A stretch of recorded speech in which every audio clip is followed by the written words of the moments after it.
सती जी यज्ञ मंडप में आई। सती जाय देखे जब जागा, कतहु न दीख शंभु कर भागा। सती जी ने जाकर के देखा यज्ञ मंडप में कहीं शिव जी का हिस्सा ही नहीं। बोले इतना बड़ा अपमान मेरे पति का। अरे चलो, पिता को विरोध था, पर तुम ऋत्विज होता, देवता जितने भी हो, तुम तो कह सकते थे कि बिना शंकर के हम भी नहीं आएंगे। आवेश आ गया, सबको डांट दिया कि सुनहु सभासद सकल मुनिंदा, कही सुनी जिन शंकर निंदा। ए सभा में आने वाले जितने भी लोग हो, कान खोल के सुन लो। जिसने शिव की निंदा में सहयोग किया है उसके लिए अच्छा नहीं होगा। अब सोचने लगी मैं करूं क्या। अगर मैं जाती हूं, शिवजी ने कहा आओ दक्षपुत्री, तो मरना दितरिच्यते, मेरा तो मरने के बराबर हो जाएगा। क्रोध आ गया, इतना क्रोध सहन नहीं हुआ और क्रोध की अग्नि में जलने लगी कि अस कै क्रोध अग्नि तन जहारा, भयहु सकल मख हाहाकारा। अस कै योग अग्नि तन जारा, भयहु सकल मख हाहाकारा। अस कै योग अग्नि तन जारा, भयहु सकल मख हाहाकारा।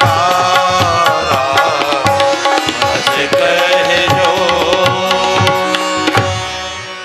योग की अग्नि में जल करके भस्म हो गई, हाहाकार हो गया। भगवान शंकर के गण ने शिव जी से कहा महाराज, माता जी तो जल करके राख हो गई। वहां शिव जी ने जटा फटकार करके वीरभद्र भगवान को भेजा, दक्ष के यज्ञ को विध्वंस कर दिया। और तो और यज्ञ पूर्ण कराने की बजाय ऐसा विध्वंस किया, बजाय नारियल के पूर्णता होती है, यजमान की गर्दन काट के स्वाहा।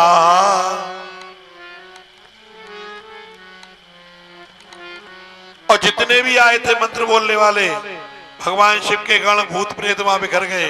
किसी की दाढ़ी नौचली, किसी के दांत तोड़ दिए, सबको अंगभंग कर दिया। दक्ष का यज्ञ विध्वंस हो गया। देवता लंगड़े लूले खाने बूचे ब्रह्मा जी के शरण में गए। बोले महाराज रक्षा करो रक्षा करो। बोले कहां से आए हो? बोले दक्ष यज्ञ से। गए क्यों थे? बोले कांड आया था। ये दशा किसने की? बोले शिव जी के गणों ने। चाहते क्या हो? बोले हमारी पीड़ा दूर हो जाए। चलो शंकर जी के पास प्रार्थना करने चलते हैं। बोले ना ना ना। क्यों? इतना क्यों डर रहे हो? बोले महाराज जिनके गणों ने ये दशा कर दी उनके सामने ले जाओगे, तीसरा नेत्र खोलेंगे तो एकदम सफाया कर देंगे। शिव जी के पास गए, अमृतमयी दृष्टि से देखा, सबको सशरीर बना दिया। देवताओं में बड़ा वातावरण फैल गया कि शिव जी की पत्नी गुजर गई, चलो थोड़ा मिलकर के आए बैठने के लिए, संवेदना के लिए। दुखी होंगे, पर वहां तो राम नाम की ध्वनि हो रही थी। देवताओं ने देखा शंकर जी को, बड़े आनंद में थे, कोई चर्चा नहीं। तो उसी समय एक तारकासुर नाम का असुर होता है, और वो असुर किसी से मरने में नहीं आया। तो ब्रह्मा जी ने कहा भैया भगवान शिव के रजवीरी से जो बेटा होगा पैदा वो इसको मारेगा। बोले उनकी तो पत्नी चली गई, तो उनसे प्रार्थना करो दोबारा विवाह करें। सती हिमाचल में जाके अब जन्म ले लिया, हिमाचल महाराज के यहाँ, वहां नाम पार्वती पड़ा। तो चलो देवताओं ने कहा शंकर जी से प्रार्थना करते हैं। भगवान विष्णु देवताओं को साथ में लेकर के आए, शिव जी से प्रार्थना करने लगे कि अब बिनती मम सुनहु शिव, जो मो पर निज नेह, जाहि विवाह शैल जई, यह मोहि मांगे देव।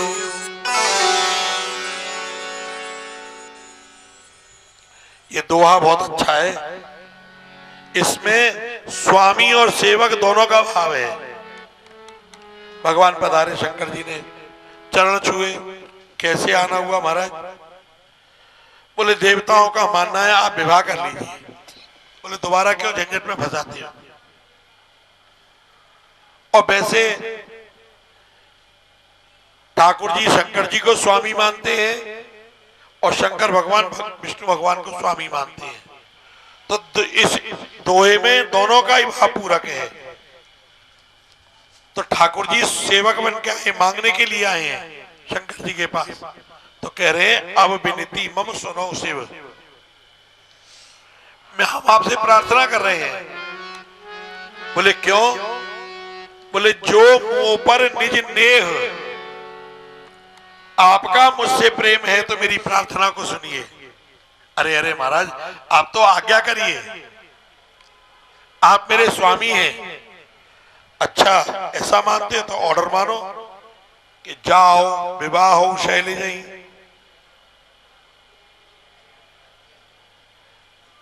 जाओ पार्वती से विवाह करो। ठाकुर जी की आज्ञा हो गई। नारद जी हैं संबंध कराने वाले। पार्वती जी ने बचपन से शिव जी की आराधना की। सप्तऋषियों ने परीक्षा ली और भी बाधाएं, सारी बाधाएं पूर्ण हुई।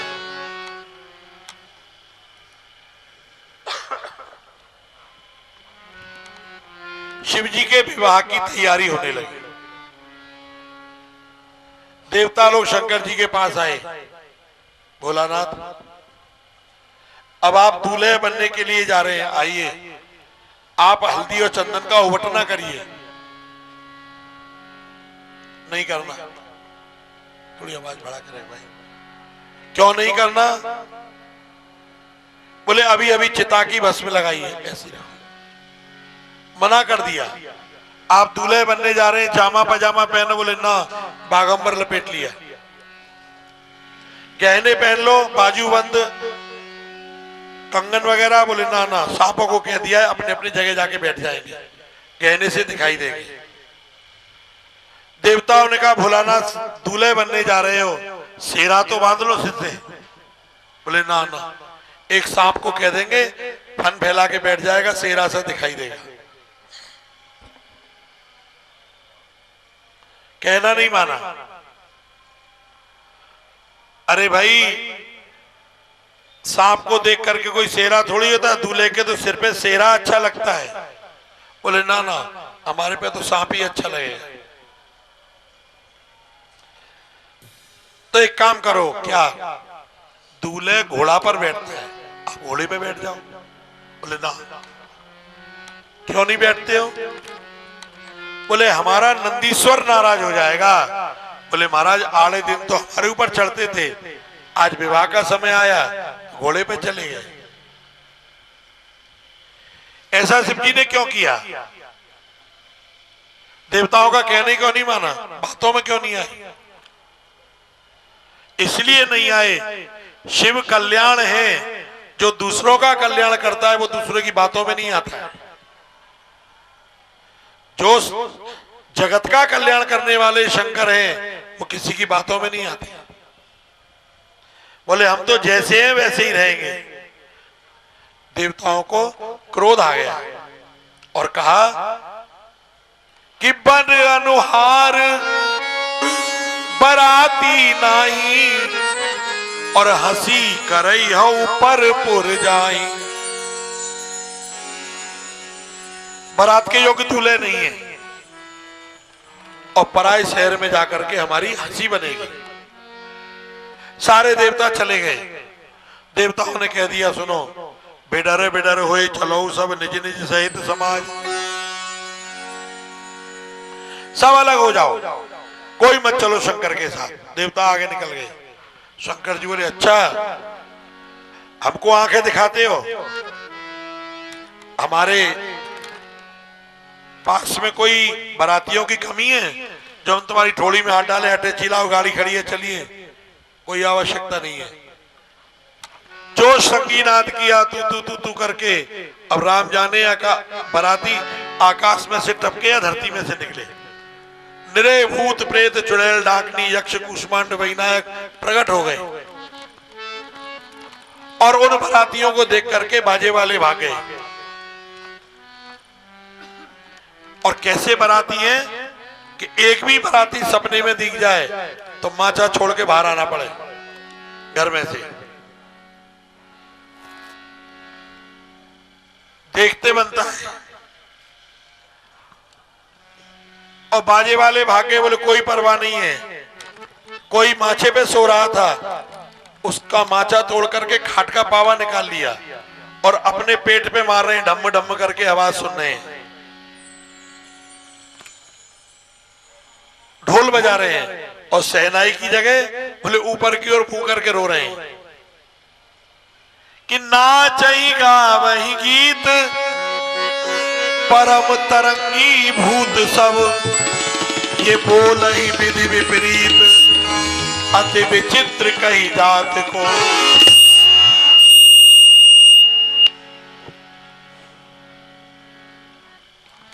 ऐसे ऐसे बराती कि विपुल नयन और को नयन विहीना, विपुल नयन को नयन विहीना, हृष्ट पुष्ट को इष्ट पुष्ट गोवती तन कीना।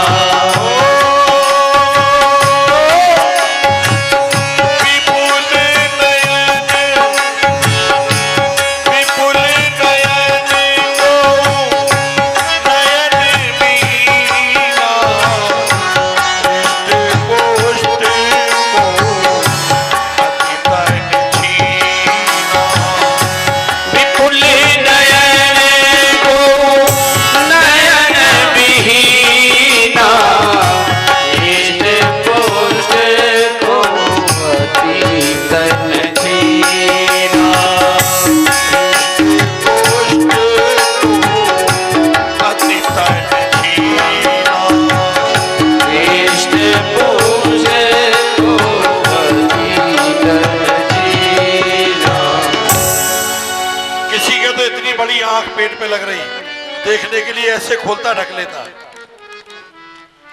विपुल नयन और किसी के आंख ही नहीं, पूरा मुंह प्लेन। ऐसे ऐसे बराती कि नाचहि गावहि गीत परम तरंगी भूत सब, बोलहि विधि विपरीत अति विचित्र कहे जात को। जब बारात आती है बेटी की तो पिता बहुत तैयारी करता है और इतनी तैयारी हिमाचल महाराज के यहाँ जितने भी राज्य में व्यापारी थे सभी ने बड़े बड़े सुंदर सुंदर दरवाजे बनाए, तोरण लगाए, कलश लगाए और जगह जगह सत्कार का सामान, ठंडाई, गरम दूध, मिल्क शेक, न जाने क्या क्या लगाया, क्यों बारात की खातिर करनी है। जैसे ही देवताओं की बारात आई, स्वागत करने वाले उमड़ पड़े, बोले अरे बारात आ गई, बारात आ गई। सबसे पहले हाथी पे 7 सूंड का हाथी, उसमें बैठ के एक व्यक्ति आ रहे थे। बोले यही वर लगता है, हाथी पे बैठा है। माला लाओ, माला जल्दी से वर महोदय को माला पहनाओ। क्या कर रहे हो? बोले मैं वर नहीं हूं तो। बोले मेरा नाम इंद्र है, मैं तो इस विवाह का व्यवस्थापक हूं, इसलिए आगे आगे चल रहा हूं। माला लेकर के वापिस आ गए। बोले ये नहीं है वर।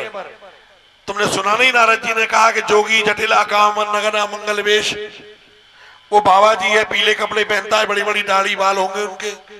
तो देखा पीत वस्त्र पहन के ऋषियों के साथ में मंत्रोच्चार करते चले आ रहे थे। बोले यही दूल्हे दिखते हैं।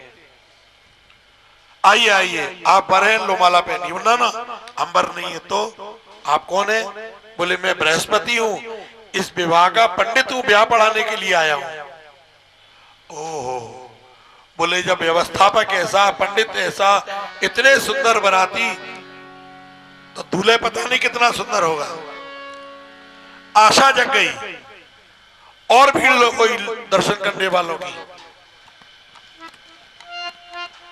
इतनी भीड़ हुई, स्वागत करने वाले चांदी के गिलासों में शरबत पीजिए, शिकंजी लीजिए, दूध पीजिए, और देवता आधा गिलास पीते। बोले अलम पर्याप्तम, बहुत है, थोड़ा पी के रख देते। लोगों ने कहा और पीजिए, हमारे पास तो टंकी की टंकी भरी पड़ी है सामान की। तो देवताओं ने कहा चिंता मत करो, पीछे बाराती काफी आ रहे हैं, बजाय गिलास के टंकी में कूद के पिएंगे। तो उन्होंने सोचा बाराती हैं, हंसी मजाक कर रहे होंगे। जो देवताओं की बारात आगे बढ़ी और पीछे से शिव जी की असली बाराती आए, बस स्वागत करने वाले भाग गए, सामान पटक पटक के। दुकान का ताला भी नहीं डाला, शटर पटक के आधी खोल के भाग गए। क्यों? बोले इतने में ताला लगाएंगे, किसी चुड़ैल ने गला दबा दिया तो यही रह जाए। पूरे नगर में भगदड़ मच गई, लोग भागने लगे। हिमाचल महाराज ने पूछा भाई तुम लोग कहां जा रहे हो? बारात आ गई। बोले जम की धार किधो बरियाता। बोले महाराज लगता है यमराज के यहां से पूरे हिमाचल नगर का परमिट कट गया है, जम के दूत आ रहे हैं।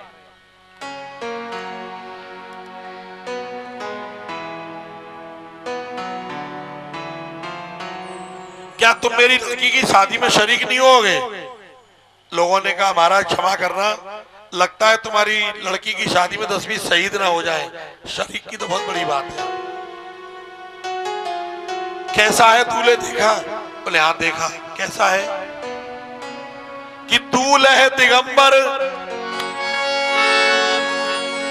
कपड़े नहीं है। बोले हमको तो दिखाई दिए। कि दूल्हे दिगंबर सवार बूढ़े बैल पे, घोड़े में बैठा है। बोले पड़ा है घोड़ा, बैल पे बैठ गया है, वो भी बूढ़ा बैल, और इतना छोटा बैल है कि पांव धरती पे टिके हैं। बोले पैदल चल रहे हैं, बैल पे चल रहे हैं, पता ही नहीं है।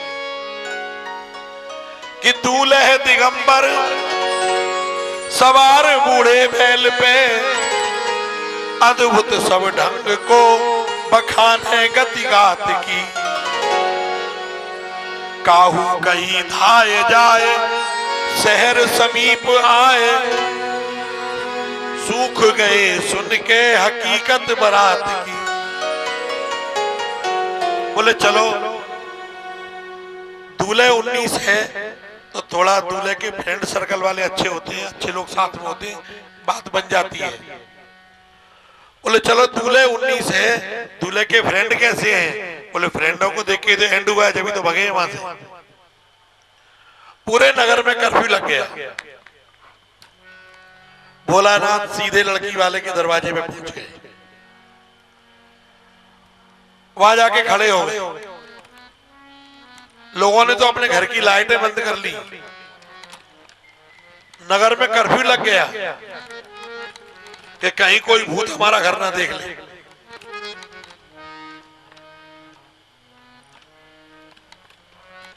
पार्वती जी की माता जी को पता चला कि दरवाजे पे कुंवर जी खड़े हैं, जमाई खड़ा है, तो औरतों को लेकर के आरता करने के लिए एक दीपक जगा करके रोली चावल लेकर के जल की लोटी लेकर के वर का परछन करने के लिए दरवाजे पर आई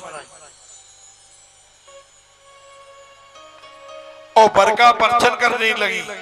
दरवाजे पे आकर के आरती उतारने लगी भगवान शिव की, पर दीपक की लौ तेज थी और सर्प को दीपक की लौ बड़ी अच्छी लगती है। मैना जी तो आरती उतार रही थी और कोई सर्प चल करके शंकर जी के पेट पे आके खड़ा हो गया और जैसे जैसे आरती घूमे वो वैसी वैसे घूमे। और आरती उतारने के बाद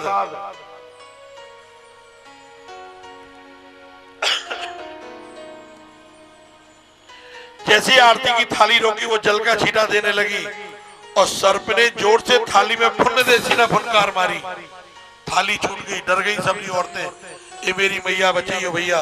रोती कूदती अंदर बढ़ गई, पटक गई थाली और अंदर जाके बोले किवाड़ लगा लो, कहीं कुंवर जी ने एक भी छोड़ दिया तो सारे घर का कल्याण हो जाएगा।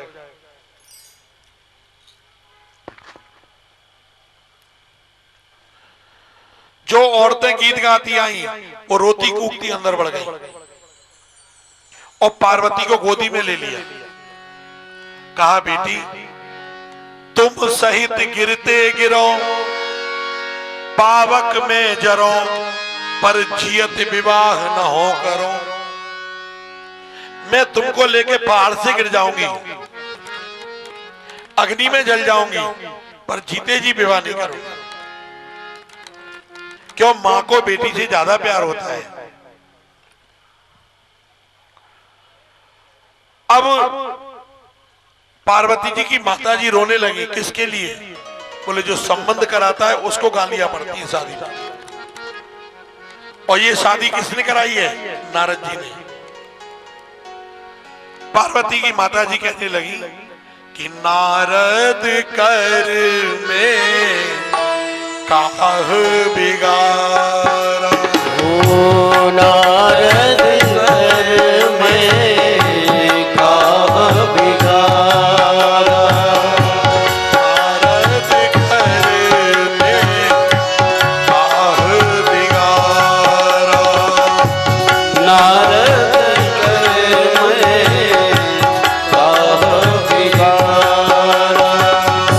असत भवन जई, असत भवन जई, ओरे उजारा, नारद कर में काह बिगारा, नारद कर में काह बिगारा।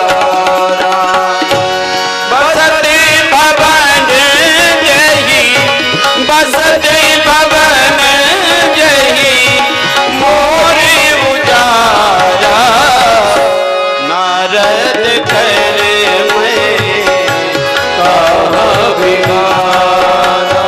ये माझी की जान पर घर घालक लाज नबीरा, माझी की जान प्रसव की पीड़ा, माझी की जान सब की पीड़ा, माझी की जान।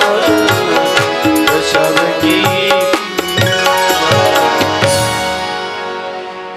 नारद जी के बेटी होती तो पता चलता, और मेरी बेटी से ऐसे पति के लिए तप कराया, ये तो बिना तप के ही मिल जाता। बेटी मैं ये शादी नहीं करूंगी। नारद जी महाराज आ गए, शंकर जी दरवाजे पे खड़े, गए नहीं। नारद जी ने पूछा भोलानाथ क्या हुआ? बोले कुछ नहीं, सबका। नारद जी ने पूछा तोरण मर गया? बोले तोरण क्या मर गया, सबका जी मर गया, अंदर जाके देखो। बताओ तो सही कोई आया कि नहीं आया लेने के लिए? बोले हाँ अभी अभी सासू आई थी। क्या किया? बोले थाली पटक के चली गई। फिर क्यों खड़े हो? बोले कहां तक भागेंगे? अपना तो संस्कार ही ऐसा है, पहले शादी हुई तो ससुर ने कृपा करी, दक्ष महाराज ने। अब शादी का योग हुआ तो सासू थाली फेंक के मार गई। आगे कभी योग होगा तो साले साली कृपा कर देंगे, कहां तक भागेंगे। चलो मैं अंदर जाके देखता हूं।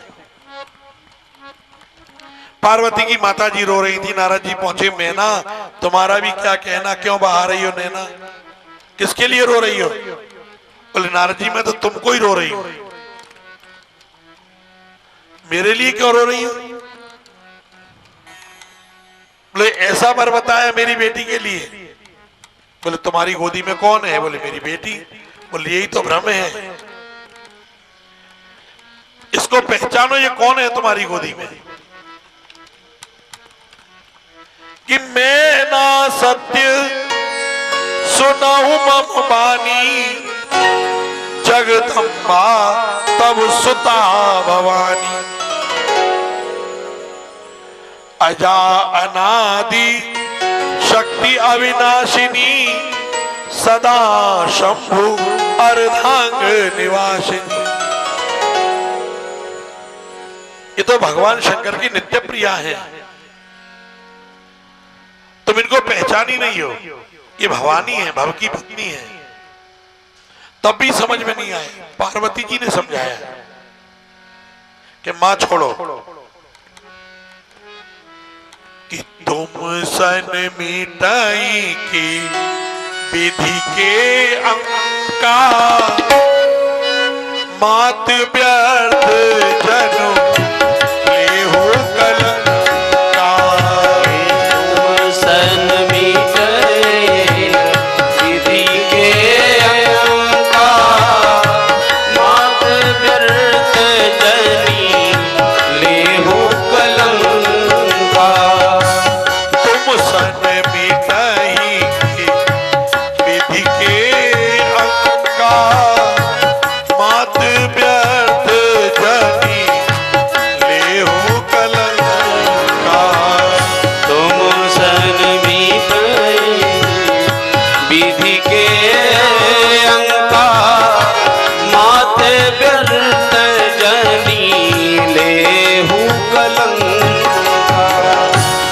मां, जो विधाता ने भाग्य में लिख दिया वही होगा, तुम क्यों कलंक लेती हो? ये करुणा का अवसर नहीं है, दुख को छोड़ो, इसमें मेरे गुरुजी का कोई दोष नहीं है। जब बेटी ने मां को समझाया, शांति मिली, भगवान शंकर को मंडप में पधराया और मंडप में पधरा करके ले गए। पार्वती जी को पार्वती जी की सहेलियां शिव जी के पास मंडप में लेकर के आई और मंडप से थोड़ी दूर पर जाकर के उनको वहीं छोड़ दिया।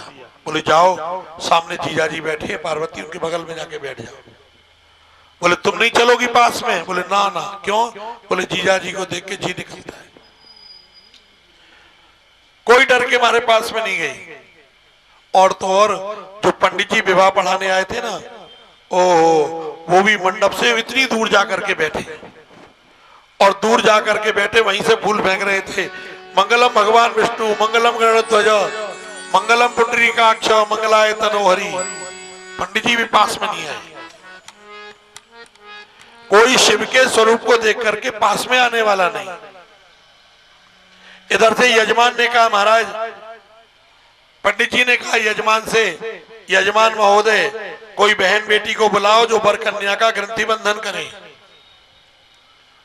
अब बहन बेटी धीरे धीरे जाने लगी वहां से उठ के।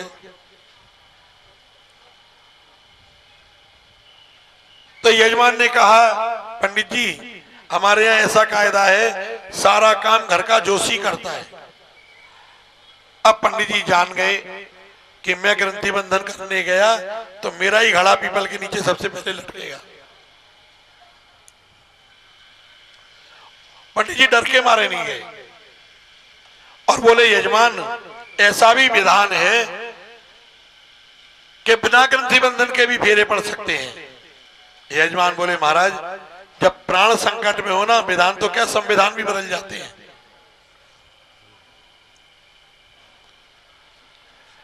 आप ग्रंथि बंधन करिए, नहीं तो दूसरे पंडित जी बुलाते हैं। बोले यजमान चला जाएगा हाथ से।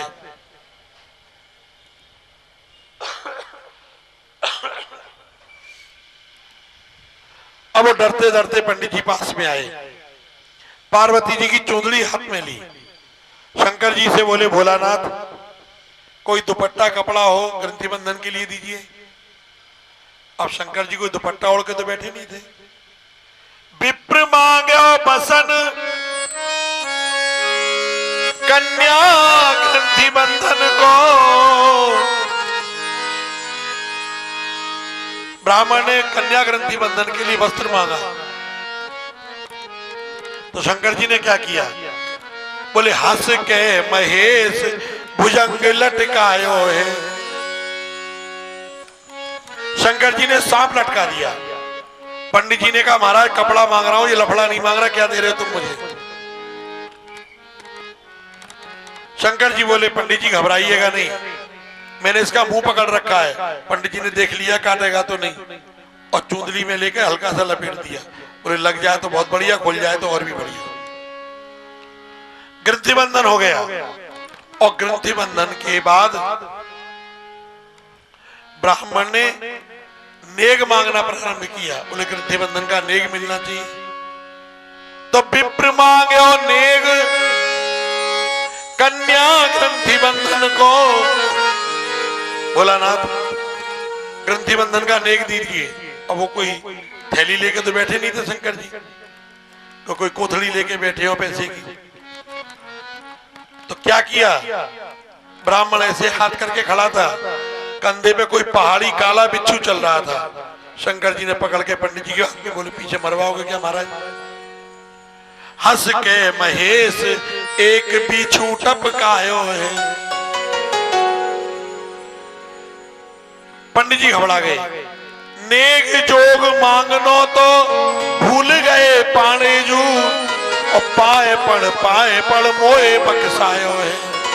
महाराज क्षमा कर दो, ये शादी में बिना दक्षिणा के पढ़ा दूंगा, चैरिटी शो कर दूंगा, मुझे इसकी दक्षिणा नहीं चाहिए। क्यों, क्या बात है पंडित जी, इतनी घबरा क्यों रहे हो। बोले महाराज जब ग्रंथि बंधन का नेक बिच्छू मिला है तो शादी कराने का तो नेक सांप मिलेगा तो सारे घर का कल्याण कर देगा, ये दक्षिणा मुझे नहीं चाहिए। शंकर जी ने कहा तुमने देखा बिच्छू था। बोले हाँ हमने देखा। कहाँ है। बोले पड़ा है नीचे, देखो। देखा, ओ सोने का ढेला हो गया और बड़ा, इतना बड़ा ढेला हो गया। और पंडित जी ने क्या किया, वो कस के अंटी में लगाया और शिव जी के घुटने से घुटना भिड़ा करके बैठ गए।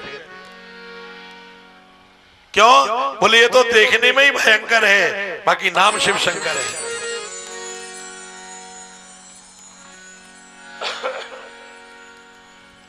और कहा देखो महाराज मैं ब्राह्मण हूं, घमंड नहीं करता हूं। एक बात सुन लो। बोले क्या। शंकर जी से बात कर रहे हैं पंडित जी। बोले विवाह पढ़ाने का नेक ये बड़ा वाला सांप देना जो माथे से लिपट के चल रहा है। कितने फुट का है। बोले 11 फुट का है। बोले ये दे देना, इतनी मोटी लोहे की सलांग हो जाएगी, घर के सारे कष्ट दूर हो जाएंगे। शंकर जी ने कहा तुम क्या करोगे इसके बदले में। बोले ऐसे मंत्र बोलूंगा, ऐसा विवाह पढ़ाऊंगा कि पत्नी हमेशा आज्ञा में रहेगी, कहना मानेगी, दूर नहीं जाएगी तुमसे।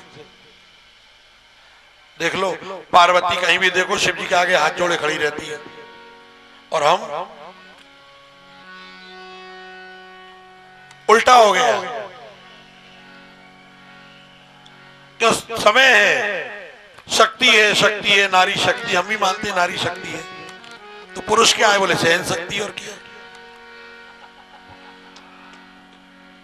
तो ऐसा विवाह पढ़ाऊंगा कि जिंदगी भर तुम्हारी आज्ञा में रहेगी और तुमसे एक क्षण भी अलग नहीं होगी।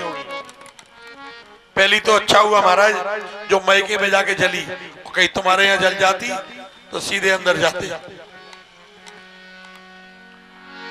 शंकर जी का विवाह कराया पार्वती जी के साथ में। तो इदम पवित्रम परमीश चेष्टितम यशस्य मायुष्य ममौघम क्षणम यो नित्यदा कर्ण नरोनु कीर्तये धुनोत्यघम कौरव भक्ति भावना। परीक्षित, जो इस गौरी शंकर भगवान के चरित्र को सुनेगा उसका मन ठाकुर के चरणों में लगेगा। और इसीलिए देखो रामचरितमानस को प्रारंभ किया, भरद्वाज मुनि ने याज्ञवल्क्य जी से कहा मुझे भगवान की कथा सुनाओ बालकांड में, तो पहले शिव चरित्र कहा। विवाह की कथा पीछे, पहले शिव चरित्र। और यहां भागवत में पहले शिव चरित्र। क्यों?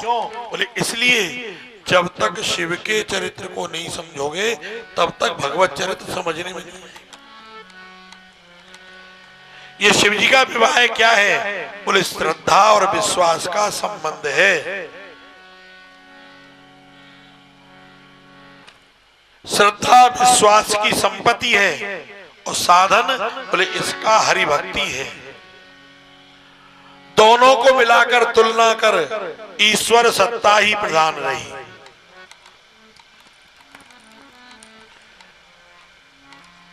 शंकर जी हैं विश्वास और पार्वती है श्रद्धा। ये पति पत्नी का संबंध क्या है? बोले श्रद्धा का विश्वास से संबंध है।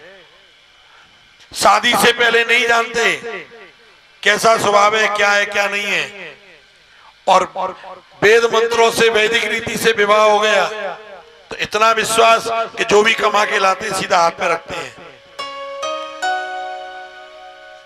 समर्पण और पत्नी का संभाल, उस चीज की संभाल रखना मेरे पति की कमाई है। तो ये क्या है? बोले शिव पार्वती के विवाह का असर आज तक हम लोगों पे है। पर बोले महाराज आजकल तो संबंध बड़ी जल्दी विच्छेद हो जाते हैं, डाइवोर्स हो जाते हैं। कारण क्या है?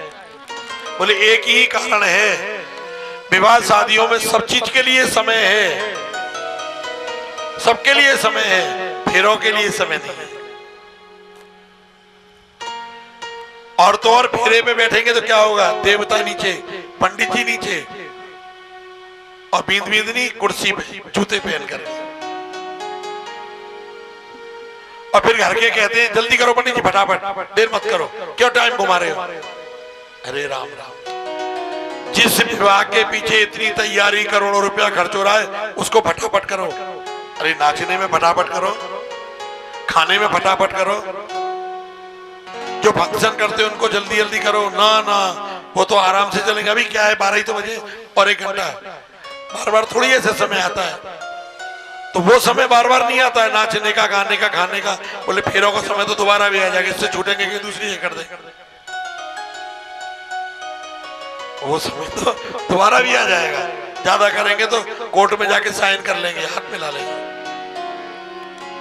तो इसीलिए संबंध विच्छेद होते हैं कि देवताओं की अवहेलना, ब्राह्मण की अवहेलना, अनाचार। नहीं तो वर वधु को कोरे कपड़े पहन के बैठना चाहिए, जमीन में हाथ धुला करके। अच्छा पानी भी कौन सा होता है? यही सब लोग पीते हैं, झूठा घूटा। कोई ध्यान नहीं रखता कि पवित्र जल लाया जाए, पवित्र चीज लाई जाए। तो इसीलिए भैया ये डाइवोर्स वगैरह होते हैं। इन चीजों से बचना चाहते हो तो वैदिक रीतियों को तो मानना पड़ेगा। नहीं तो पहले वैदिक रीति से विवाह होता था, मंडप में बैठते थे बरकन्या, कोरा जोड़ा पहन करके लाल रंग का, जिसपे कोई तारा भी नहीं होता था, माथे में तोरण रहता था, पान के पत्ते रहते थे, मंत्र बोलते थे, घंटों लगते थे फेरों में। तो वो देवियां हाथ छुए के भी पति हो जाते थे, जीवन निभाती थी, रहते नहीं थे तब भी ऐसे जीवन निकाल देते थे। अब तो पति के होते सोते बोले नहीं तुम्हारा मेरा मन नहीं मिल रहा है, मैं अलग जा रही हूं। तो इदम पवित्रम, ये पवित्रता का संबंध है, श्रद्धा विश्वास का। इसी प्रकार से पवित्र संबंध जो होंगे तो जीवन खुशमय रहेगा, आनंदित रहेगा। बोलिए गौरी शंकर भगवान की जय। अब 3:30 बजे आइए।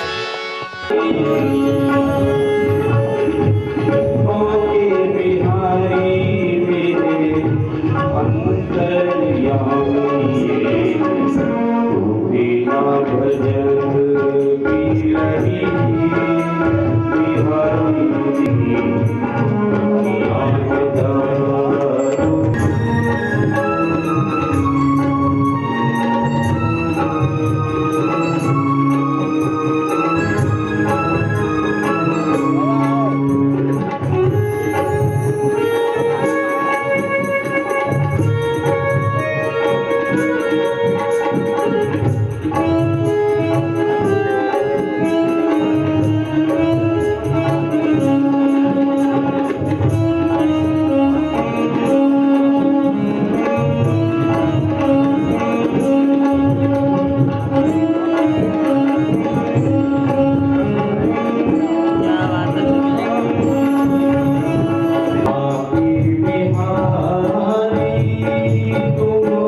श्रीमद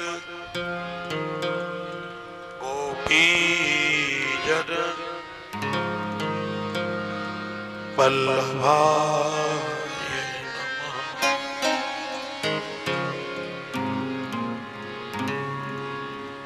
श्रीमदाचार्य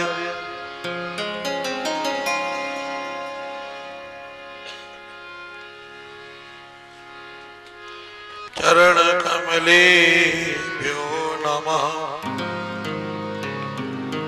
श्री गोसाई जी परम दयालवे नमः। श्री माता पितृ चरण कमलेभ्यो नमः। श्री गुरु चरण कमलेभ्यो नमः।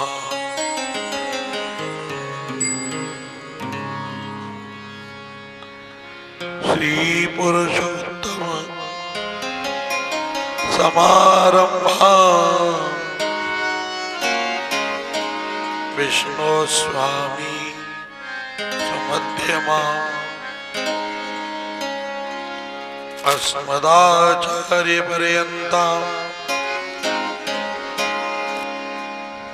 वंदे गुरु परंपरा।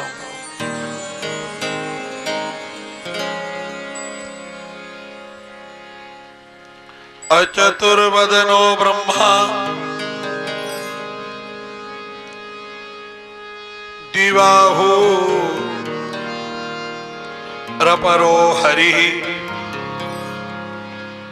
अभाल लोचन शंभो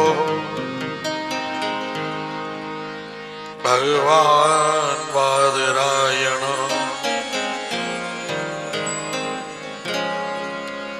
अभाल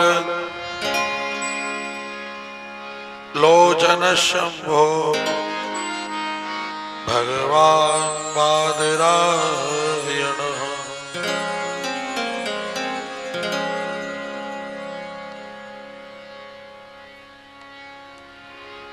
अखंडानंद बोधाय शिष्य संतापनाशया तत्पदम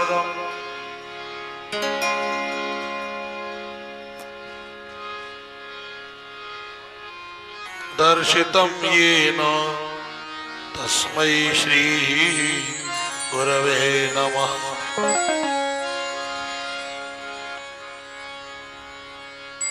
यदनुग्रहितो जंतो सर्वदुःखातिगो भवेत्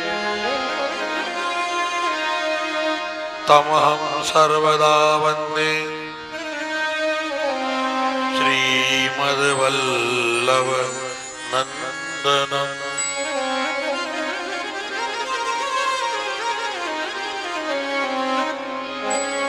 तमहं सर्वदा वन्दे श्रीमद्वल्लभ नन्दनम्।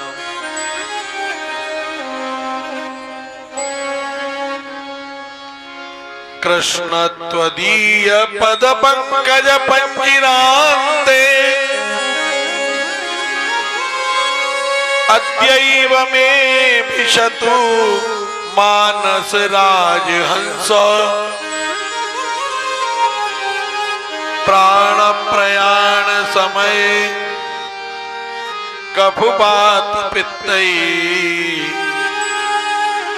कंठावरोधन विधौ स्मरणं कुतस्ते।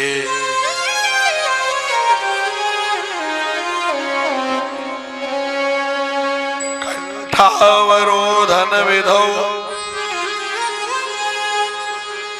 स्मरणं कुतस्ते।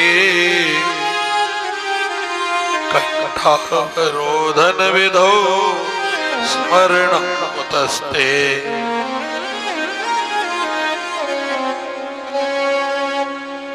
जयति जन निवासो देवकी जन्म बाधो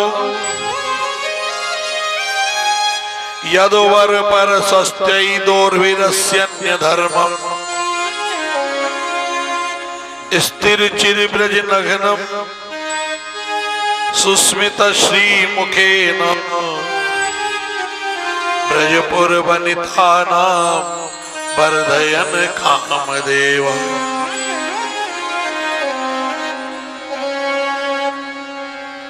ब्रजपुर वनिता नाम वर्धयन कामदेव।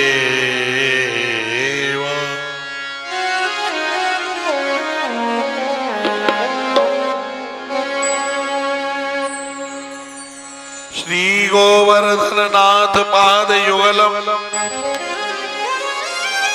हयंगवीन प्रियम नित्यम श्री मथुराधिपम सुखकरम श्री विठ्ठले समुदा।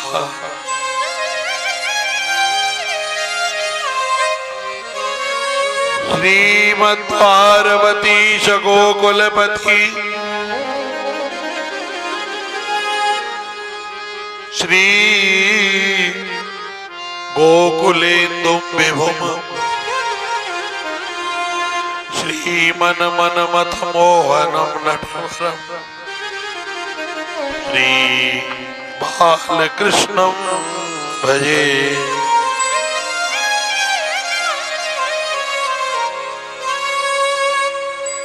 श्रीमन मन मथ मोहनम नटवरम श्री बालकृष्णम भजे।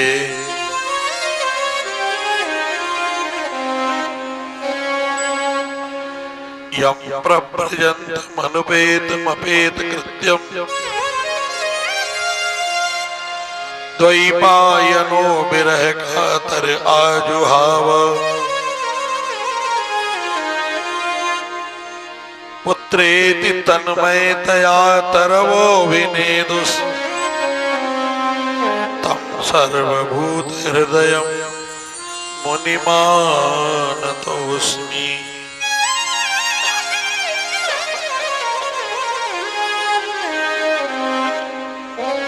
तम सर्वभूत हृदयं मुनिमानतोऽस्मि। तम सर्वभूत हृदयं मुनिमानतोऽस्मि। बोलिए भागवत भगवान की जय। श्री वेद व्यास भगवान की जय।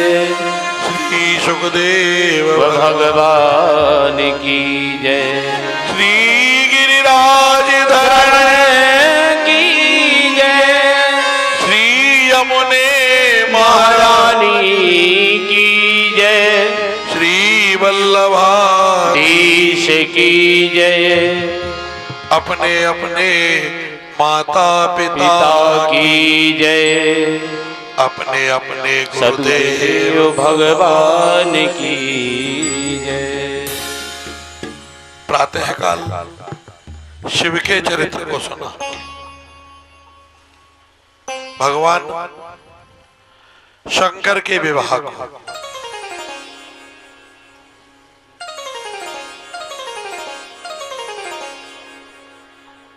आगे 8वीं अध्याय में राजा उत्तानपाद के बड़े पुत्र हैं, राजा मनु के बड़े पुत्र हैं उत्तानपाद। उनकी कथा कह रहे हैं कि जाए उत्तानपादस्य सुनीति सुरुचिस्तयो सुरुचि प्रेयसौ पत्नी नेतरा तस्सुतो ध्रुव। उत्तानपाद राजा के 2 पत्नियां, एक का नाम है सुरुचि, दूसरी का नाम है सुनीति।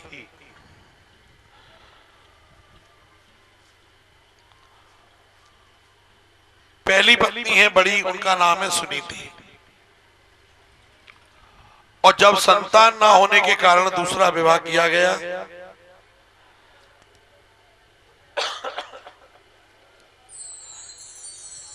जो दूसरी पत्नी विवाही आई थी उनका नाम है सुरुचि। तो सुरुचि के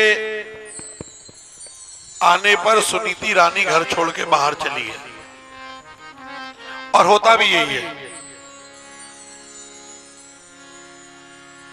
सुनीति माने सुंदर नीति, सुरुचि अपनी इच्छा, स्वरुचि। तो जहां घर में अपनी इच्छा चलती है वहां से नीतिवान जो लोग होते हैं वो अलग हो जाते हैं।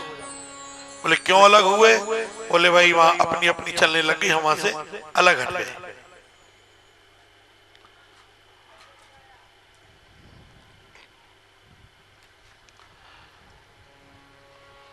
तो सुनीति पुराने महल में आ गई।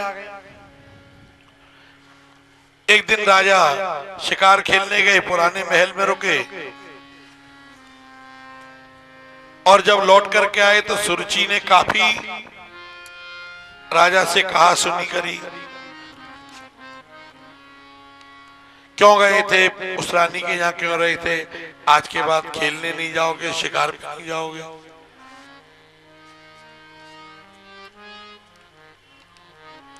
परंतु परीक्षित, दैवी विचित्र गति, ठाकुर की गति बड़ी विचित्र है। कैसे कि उस दिन सुनीति रानी को लगा कि मैं गर्भवती हो गई। कथानक का माध्यम है, और भगवान से प्रार्थना की, हे प्रभु ये जो गर्भ तुमने मुझे दिया है ये मेरी छोटी बहन सुरुचि के होता तो आज मेरे पति को बहुत खुशी होती। चलो, सत्पुरुषों की भावना भगवान पूरी करते हैं। तो सुरुचि रानी भी गर्भवती हो गई। कालांतर में धीरे धीरे समय निकला। पहले बेटा सुनीति रानी को हुआ, उसका नाम ध्रुव रखा।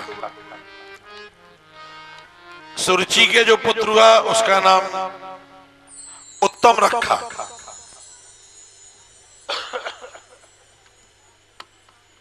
दोनों राजा के बेटे हैं, एक मां की गोदी के आंचल में झूलता है और एक सोने के झूले में झूलता है।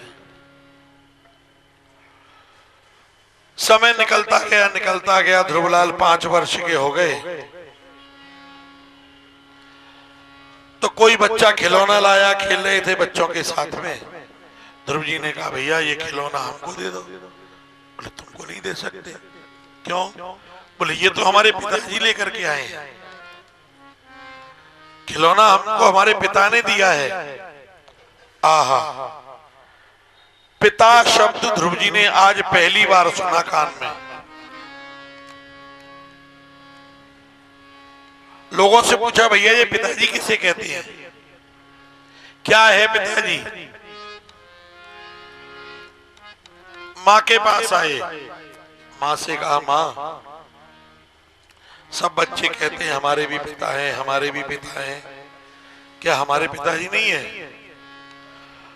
अब तो सुनीति रानी सोचने लगी जिस डर से मैं डर रही थी वही डर मेरे सामने आ गया। मैं इस बालक को क्या जवाब दूं? अगर कहती हूं तुम्हारे पिता नहीं है तो मेरे पति का अमंगल होता है, और तुम कहती हो तुम्हारे पिता है तो ये बच्चा जिद करेगा।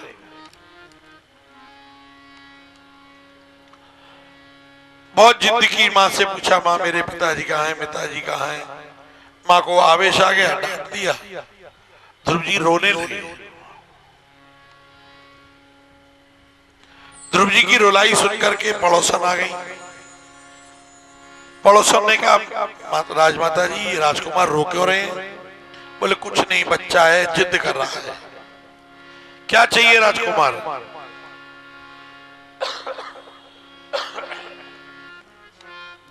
कुछ नहीं भूषण जी, मैं माँ से पूछना चाहता हूं कि मेरे पिता हैं या नहीं है। अरे नहीं है तो ना कर दे, इसमें डांटने की आवश्यकता क्या है।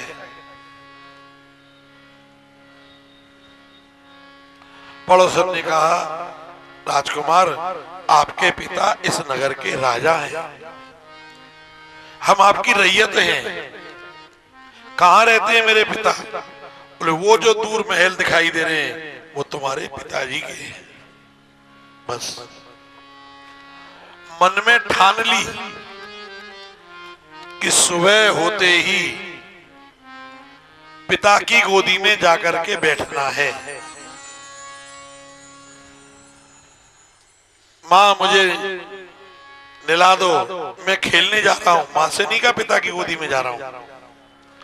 खेलने के बहाने से पधारे, राज दरबार में पहुंच गए और राजा उत्तानपाद सुरुचि के पुत्र को गोदी में लेकर के दुलार कर रहे थे कि एकदा सुरुचे पुत्र मंक मारो पिलालयन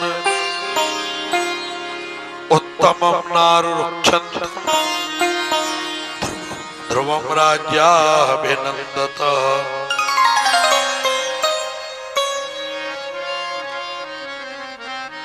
ध्रुव जी को देखा,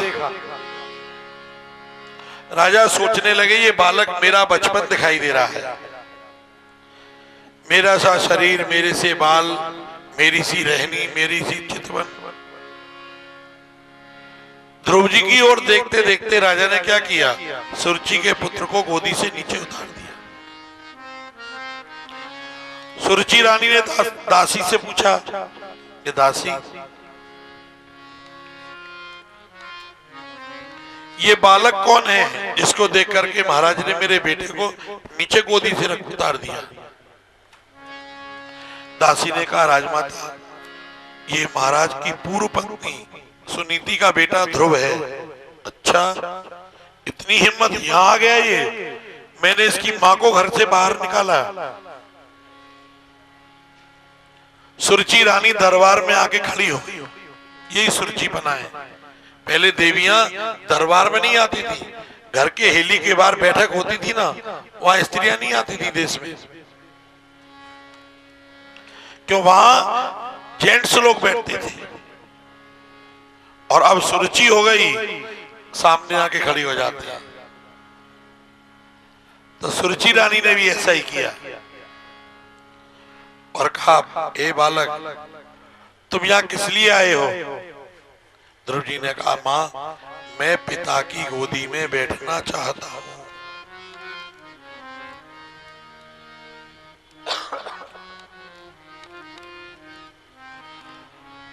तुम पिता की गोदी में नहीं बैठ सकते।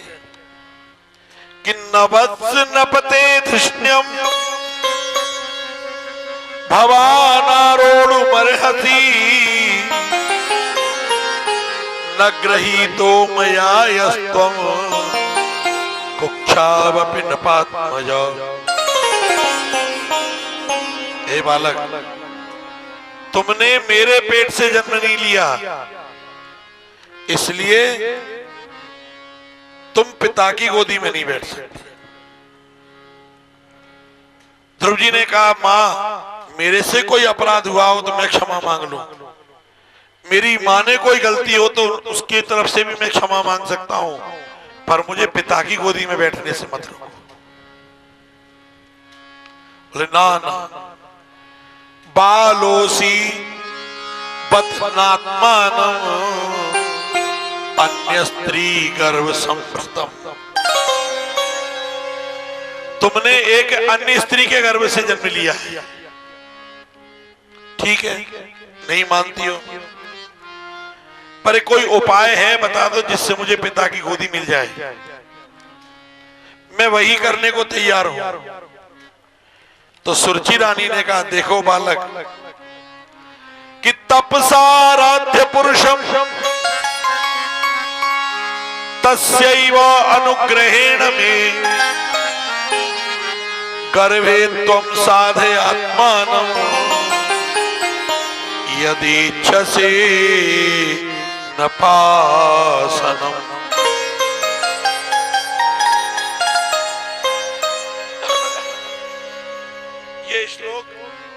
इस श्लोक को ध्यान से समझना।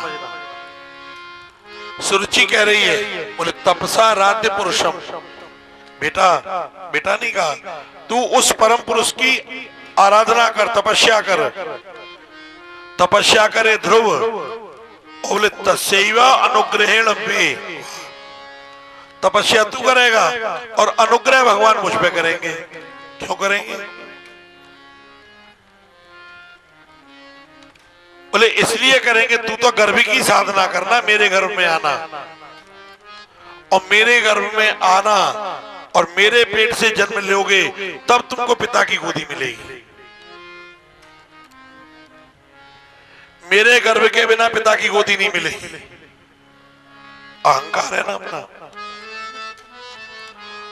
सुरुचि को अपना अहंकार है, जो अपनी अपनी चलाते हैं, सुरुचि की अपने अनुसार चलते हैं, वो अपनी ही चलाते हैं। मैं कह रहा हूं my words are law, almighty is me nothing. वो अपने आगे किसी को समझते नहीं। वही दशा सुरुचि की है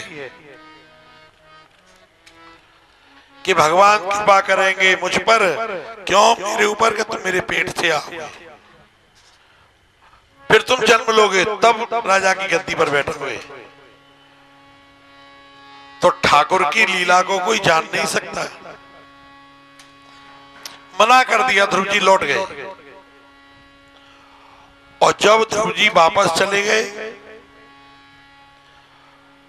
मां का महल दिखाई दिया, रुलाई आ गई, रोने लगे। मां ने सोचा कोई बच्चा धक्का वक्का दे गया होगा। बेटा ध्रुव ऊपर आओ। रो क्यों रहे हो? बोले क्या बताऊं मां, सौतेली माता के वचन मेरे हृदय को खुरच रहे हैं। बताओ तो सही बेटा क्या हुआ? बोले मैं पिता की गोदी में बैठने के लिए गया, परंतु सौतेली मां ने बैठने से मना कर दिया। बेटा चुप हो जाओ, कोई बात नहीं, इसमें रोने की आवश्यकता नहीं है। ऐसे कब तक रोते रहोगे? बोले सौतेली मां ने ऐसे वचन बाण बोले हैं कि मेरे मन को तसल्ली नहीं हो रही कि एरी मैया न मुझको तसल्ली बंधे, और मौसी कहने में बाकी न रखी कसर। ये मौसी कहने में बाकी न रखी कसर। बड़ी शक्ति से झटका दिया गोद से, पता कैसे करूं हाय दिल में सबर।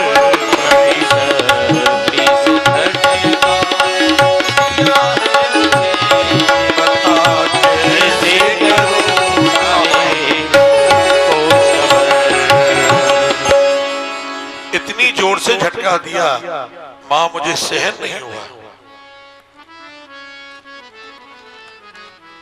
बेटा सुरुचि ने सत्य कहा है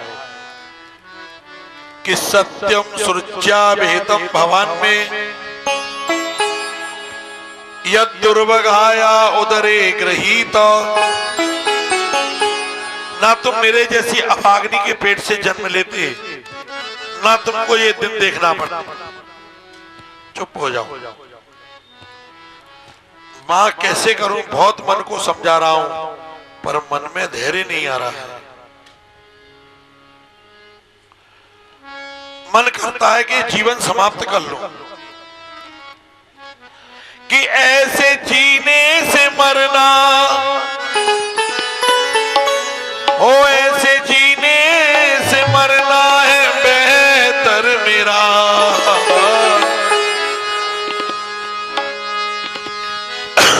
ऐसे जीने से बेहतर है मरना मेरा। और मौसी कहने में बाकी न रखी कसर। मौसी कहने में ना की कसर। अरे औंधा किस्मत में लाए लिखा के हमी है सभी तौर कुदरत की टेढ़ी नजर मोहम्मद किस्मत में आए, लिखा के हमी है सभी तौर कुदरत की टेढ़ी। माँ ऐसा लगता है कि भगवान हमसे रूठ गया है। बेटा चुप हो जाओ, इस दुख का कोई अंत नहीं है। अगर इस दुख का कोई अंत हो तो मैं और तू दोनों रो ले। तो क्या करूं मां? बोले देख, जो सौतेली मां ने कहा है वो सत्य कहा है। अगर तू पिता की गोदी चाहता है तो एक काम कर, आराधया दोक्षज पाद पद्मम यदि इच्छसे ध्यासन उत्तमो यथा। अरे ध्रुव, अगर उत्तम की तरह पिता की गोदी चाहता है तो आराधया, अधोक्षज परमात्मा की आराधना कर। क्या होगा? बोले वो तेरे ऊपर कृपा करेंगे। बोले मां, क्या ठाकुर जी मेरे ऊपर कृपा कर देंगे? बोले क्यों नहीं करेंगे?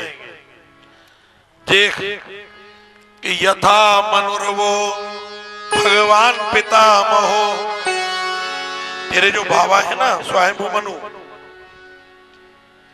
जब उन पे कृपा कर दी तो तेरे ऊपर भी जरूर करेंगे। जो ठाकुर जी मनु महाराज पर कृपा की है वो तेरे ऊपर भी कृपा करेंगे।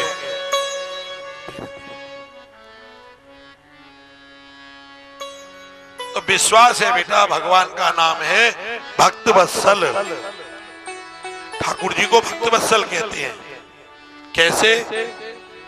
गोस्वामी जी ने एक दोहा लिखा कि मणि माणिक महंगे किए, सस्ते तृण फल नाज,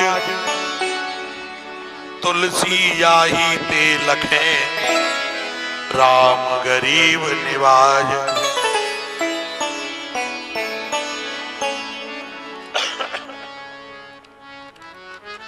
मणि माणिक महंगे किए।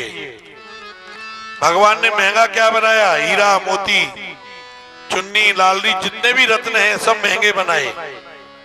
और सस्ता बोले नाज, गेहूं, चावल, दाल, घास का तिनका जिसको गाय भैंस खा करके दूध देती हैं, फल जो पेड़ों पे लटकते हैं पक्षियों के लिए, संतों के लिए। कि मणि माणिक महंगे किए और सस्ते तृण फल नाज, तुलसी याही ते लखें, राम गरीब निवाज। इसी से पता चलता है भगवान गरीब निवाज है। हाँ, अगर ऐसा कर देते कि गेहूं का दाना, चावल का दाना, मोठ का दाना, बाजरे का दाना 1 लाख रुपया कैरेट,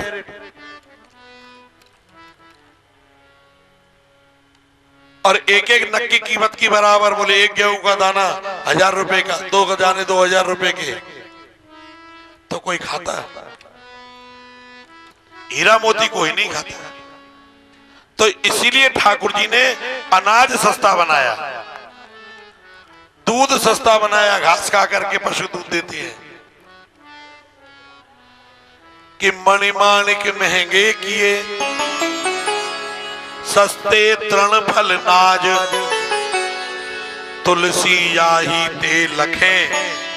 बस इसी से दिखाई देता है कि राम गरीब निवाज। ठाकुर जी गरीब निवाज हैं और इसीलिए गरीब निवाज की शरण में जाओ। और फिर देखो, गरीब के पास तो कोई जाता ही नहीं है। हमारे ठाकुर जी गरीब निवाज हैं और गोस्वामी जी रामचरितमानस में एक चौपाई लिखते हैं कि गई बहोर गरीब निवाजू सरल सबल साहिब रघुराजू।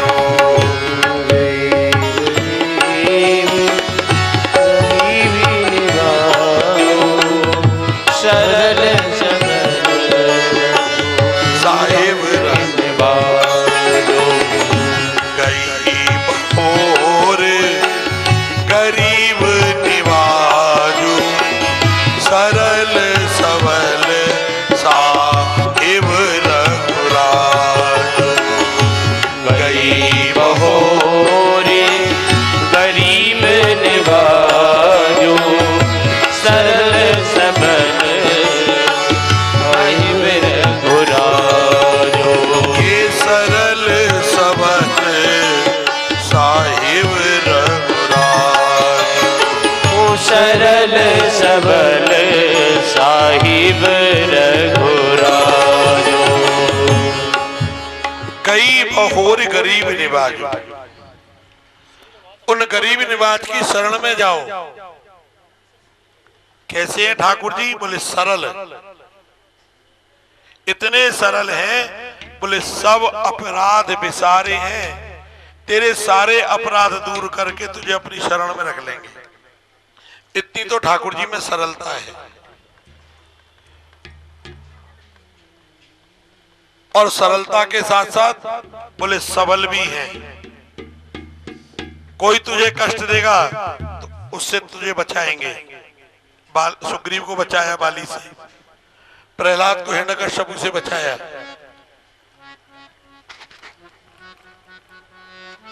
और सबल सरल के साथ साथ सरल सबल साहिब शहंशाहों के शहंशाह कौन है? बोले रघुनाथ जी। और कितना विरोधाभास है, जो सरल होगा वो सबल नहीं हो सकता। जिसमें सरलता होगी उसमें ताकत नहीं होती है, और जिसमें ताकत होती है वो सरल नहीं हो सकता। बराबर है ना? तो सरल और सबल क्या हो गया? ठाकुर जी में सरलता भी है और सबलता भी है, और साहिब भी है। और साहिब कभी सरल नहीं होता है, साहिब तो हमेशा सबल ही होता है। जरा उसका कहना मत करो, साहिब 1 मिनट में किनारे कर देता है, साइड लगा देता है।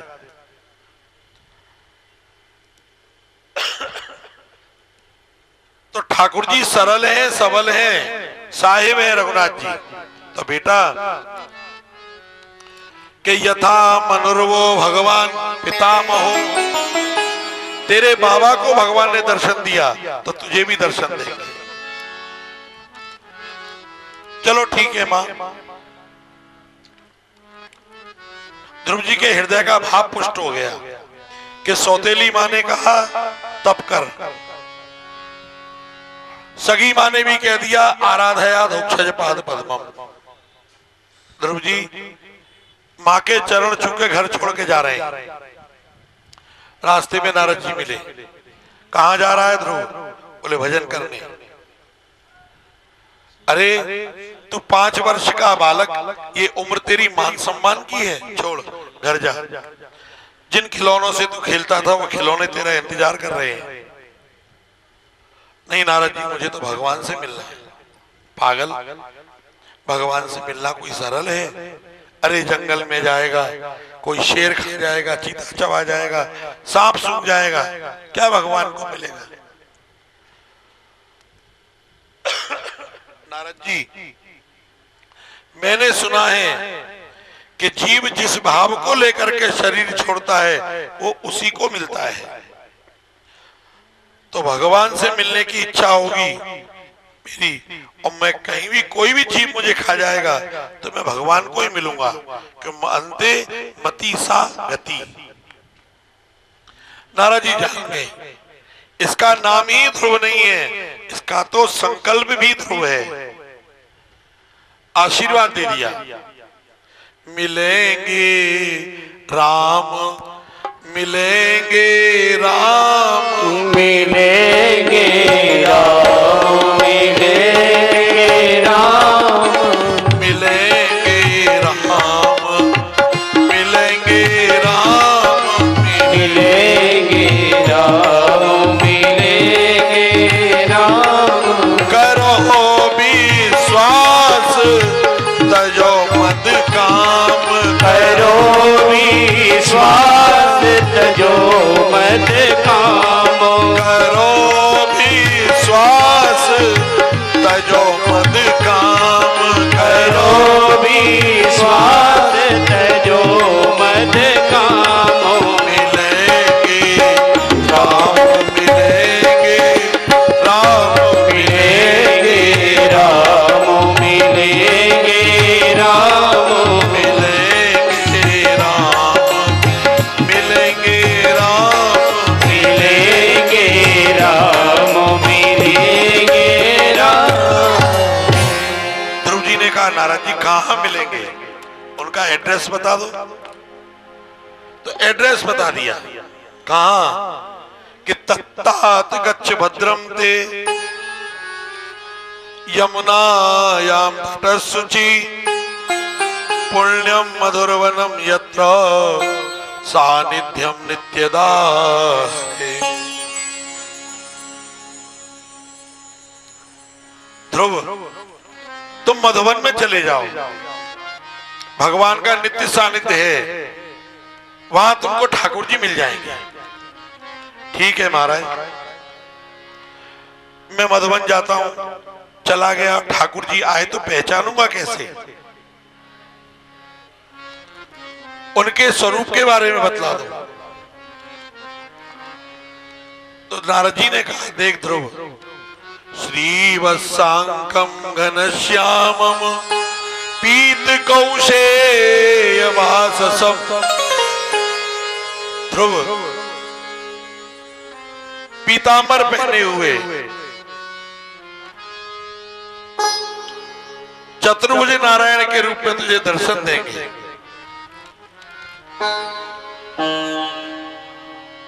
कानों में कुंडल, माथे पे मुकुट, शंख चक्र गदा धारण किए हुए वो नारायण तुमको दर्शन देगा।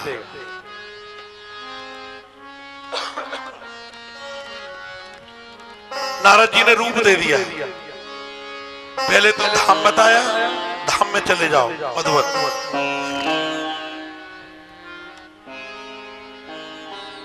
दूसरा भगवान का रूप दे दिया।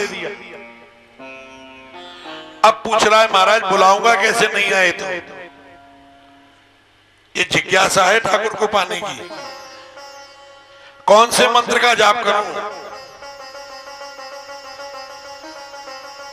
कैसे बुलाऊं उनको? तो नारद जी ने कहा ध्रुव जपश्च गुह्य परमो गुह्यम श्रूयताम मे नृपात्मज। ए राजा के बेटा, मैं तुमको बड़ा छिपा हुआ नाम देता हूं भगवान का, गुह्य। गुह्य माने छिपा हुआ। इसका जाप करना। लाइए सुनाइए। कान कर दिया, और गुरु मंत्र तो हमेशा कान में ही सुना जाता है। अब तो भाई गुरु भी ऐसे हैं, पंडाल में भीड़ लग रही है, 10-20 मंत्र बोल दिए, जिसको जो अच्छा लगे ले जाओ। पीछे चेला कहीं जाए, गुरु जी कहीं जाए, कोई मतलब नहीं।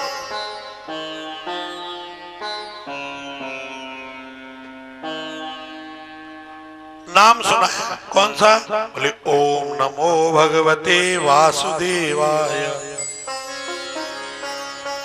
अब देखिए ध्रुव जी पूछ रहे हैं नारद बाबा भगवान का नाम कैसे जपना चाहिए, भजन कैसे करना चाहिए। भजन तो हम सभी करते हैं, पर भजन की विधि क्या है? बोले भजन करने की विधि ये है कि मंत्रेणानेन देवस्य कुर्याद द्रव्यमयीम यथा। भजन ऐसे करना चाहिए, इतने ध्यान से करना चाहिए जितने ध्यान से रुपया गिनते हो। मंत्रेणानेन देवस्य कुर्याद द्रव्यमयी, धन की तरह। जब अपना रुपया गिनते हो तो पड़ोसियों को बुलाते हो क्या, या गड्डी को हाथ में लेकर के सबके सामने गिनते हो? कमरा बंद करके, चटकनी लगा के और पर्दा खींच के कोई दीवार के छेक में से ना देख रहा हो, फिर रुपया गिना जाता है, ध्यान कोई आवाज देता है, बोले हाँ बोलो क्या कह रहे हो, पर गिनती चालू है। तो जितना ध्यान धन को संभालने में लगाते हो उतना ही ध्यान नाम जप में लगाया करो।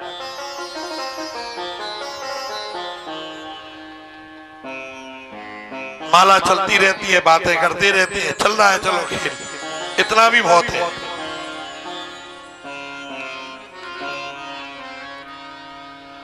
छोड़ मत देना माला को फेरते रहना। ये माला कम से कम याद तो दिलाती है कि मैं तेरे हाथ में लटक रही हूं, बात कर चुका, चल फिर फेरना शुरू कर। अपनी कह दी, फिर जाप करना शुरू कर। सामने वाले की सुन ली, फिर भजन करना शुरू कर। इससे इतना याद बना रहता है। तो नारद जी ने धाम दिया मधुवन, रूप दिया और नाम दिया, तीनों चीज दे दी। अब कहा गुरुजी आपकी कृपा और बाकी है, अपनी कृपा ऐसी कर दो कि मुझसे भगवान का नाम ना छूट जाए।